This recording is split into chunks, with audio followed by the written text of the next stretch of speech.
Ballot paper पर चुनाव होने के बाद जो बैलेट पेपर था उसमें जो है कई प्रकार की गलतियां कर देना कि अंदर जो लोग वोटिंग डालने गए थे उन्हें बताया भी नहीं जा रहा था कि उन्हें करना कैसे है। शहरी क्षेत्रों में बीजेपी के वोट को कम किया जा सके, पूरी मेहनत इन्होंने की, पूरी ताकत झोंक दी, उन्हें वोट ना पड़े। वहाँ पे लड़ाई झगड़े मारपीट किया गया। स्ट्रांग रूम में सीसीटीवी कैमरा का बंद होना, ये सभी तो चिंता का विषय है। देखिए, झारखंड विधानसभा का बजट सत्र चल रहा है और इस वक्त हमारे साथ विधायक पूर्णिमा दास साहू हैं। हम आज इनसे बात करते हैं। मैम, नगर निगम चुनाव हो चुके हैं। ये नगर निगम चुनाव को लेकर बीजेपी के बहुत तरह के आरोप हैं। सत्ता पक्ष कह रही है क्योंकि वो शहर में इस बार बीजेपी को पता चल गया है कि शहर उनकी अपनी नहीं है। जिस तरह से पहले एक कोर वोट बैंक माना जाता था कि शहर का कोर बैंक बीजेपी का है, इस बार उनकी नींव हिली है, इसलिए वह तरह तरह के आरोप लगा रहे हैं। आपका जो आरोप है कि इस चुनाव में अनियमितता बरती गई, आखिर कैसे आप लोग ये बात करते हैं? देखिए, ये अनियमितता तो बढ़ती ही गई है और ये तमाम मीडिया बंधुगण भी जानते हैं और अखबारों में भी ये छप रहा है कि वोटिंग वाले दिन जिस तरह से वोटों को प्रभावित किया गया।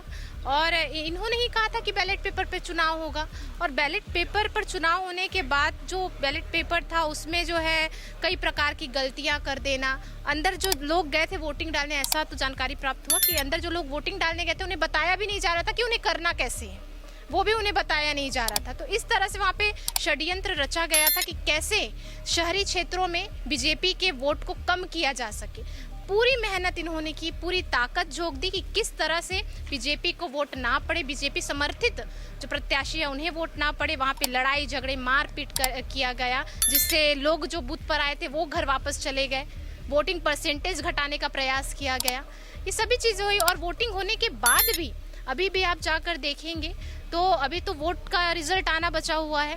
अब वहाँ पे किस तरह से जो है बॉक्स को खोला जाए, सभी प्रक्रिया वहाँ पे चल रही है। अभी भी स्ट्रांग रूम में सीसीटीवी कैमरा का बंद होना, ये सभी तो चिंता का विषय है। और मैं तो ये कहूँगी, शर्मनाक कृत्य ये कर रहे हैं। इन्हें अपने खुद पर भरोसा नहीं कि हमने किया क्या है, इसलिए ऐसे कृत्यों को बढ़ावा दे रहे हैं ताकि हमारे जो लोग हैं उन्हें आगे बढ़ने का मौका ना मिले। आप भी नगर निकाय चुनाव में काफ़ी मेहनत करती हुई नजर आई, परिणाम क्या आपके पक्ष में आ रहा है? देखिए, मेहनत सबके हाथ में होता है, परिणाम अपने हाथ में नहीं होता, पर मेहनत अपने हाथ में होता है। वो हमने फुल किया है और हमें विश्वास ही नहीं, उम्मीद है कि जनता इस मेहनत को देखेगी, हमारे कार्यों को देखेगी, हमारे संघर्ष को देखेगी और वोट करेगी। बजट आप पढ़ चुकी हैं, बजट का आपने भाषण भी सुना। विधायकों के लिए बहुत कुछ जो विधानसभा के विकास के लिए गली नली सड़क जैसी जो योजनाएं होती थी, क्या लग रहा है इस बार विधायकों को जो योजनाएं मिलनी चाहिए थी इस बजट में वो मिल पाई?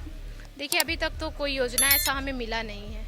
आप पता कर लीजिए, अगर किसी विधायक को ऐसा मिला होगा उनके क्षेत्र में कि सड़क लंबी बन रही है या और कुछ योजना उन्हें सौगात के रूप में भेंट दिया गया हो सरकार के द्वारा, ऐसा कुछ नहीं मिला है अभी तक। अभी उसका उद्घाटन भी नहीं हुआ है। अभी ही मैंने मांग की, आज ही के सत्र में मैंने मांग किया है माननीय मंत्री जी से और सरकार से कि हमारे क्षेत्र में साक्षी से लेकर जो है आपका एग्रीको चौक, वहाँ पे काफ़ी भीड़ रहता है और साक्षी बाज़ार एरिया है, व्यापारिक क्षेत्र है। वहाँ पे बहुत ही जो व्यापारिक प्रतिष्ठान वहाँ पे है, बड़े बड़े मॉल है, वहाँ पे आवाजाही बढ़ती रहती है और छोटे मोटे बड़े वाहन जो है वो भी वहाँ से निकलते हैं। तो मैंने यही कहा कि उन्होंने कहा था, अपने सरकार ने अपने वक्तव्य में कहा कि वो जिसको टाटा स्टील का एरिया है जहाँ पे हम कुछ नहीं कर सकते। तो मैंने यही कहा कि आप एनओसी ले सकते हैं, टाटा स्टील से एनओसी लेकर आप वहाँ पे फ्लाईओवर का निर्माण जो 1 किलोमीटर का ही करना है वो आप करवा सकते हैं, जिस तरह से आपके मानगो में भी हो रहा है।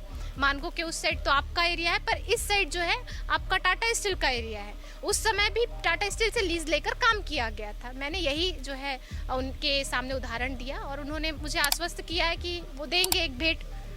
इस बजट में महिलाओं के लिए तो बहुत कुछ नज़र आता है, युवा काफ़ी निराश हैं क्योंकि आप महिला के साथ एक युवा विधायक भी हैं, तो युवाओं की बात को क्या रखा जाएगा सर? देखिए, मैं तो यही कहूँगी कि पहले तो अपने वादे पूरे करने चाहिए। अगर मैं भी अपने क्षेत्र से जीत कर आई हूँ, वहाँ संकल्प पत्र मैंने दिया था, अगर मैं देखूँ कि उस संकल्प पत्र में से कोई भी मैंने पूरा ही नहीं किया तो धिक्कार है मुझ पे। मैं आज भी अपना संकल्प पत्र उठाकर देखती हूँ, मैंने अभी कौन कौन से काम कर दिए हैं जो मैंने लिखा था अपने उस पर, और वो चीज़ मैं करते चले जा रही हूँ। सरकार को भी चाहिए कि मैंने जो वादा किया था आम जनमानस से वो क्या मैं पूरा कर रहा हूँ। 450 रुपये गैस सिलेंडर मिला क्या? नहीं मिला। हर एक महिलाओं को राज्य के सरकार में जो है रोजगार दिया जाएगा, रोजगार में 33% आरक्षण दिया जाएगा, मिला क्या? नहीं मिला। 7 किलो अनाज दिया जाएगा। लेकिन मशीनें तो लगाई गई कैंसर जांच के लिए, मशीनें लगाने का प्रावधान किया गया। जो 5 मेडिकल कॉलेज हैं झारखंड में, 24 जो जिला सदर अस्पताल हैं उसमें ब्रेस्ट कैंसर की जांच के लिए मशीन लगानी, तो ये सब तो कुछ सकारात्मक कदम है। देखिए, सकारात्मक कदम है, बढ़ाया नहीं जा रहा है। कदम तो है लेकिन उसे बढ़ाया नहीं जा रहा है। 2 कदम आप बढ़ाइए, 2 कदम हम बढ़ाएंगे, तब ना जो है फासले पूरे होंगे। पर यही है कि हम तो यही कहना चाहेंगे कि महिलाओं के बारे में सोचा गया कि उनके लिए ब्रेस्ट कैंसर की जो मशीनें वहाँ पे लगाई जाएगी, उनके व्यवस्था की जाएगी। पर कब तक?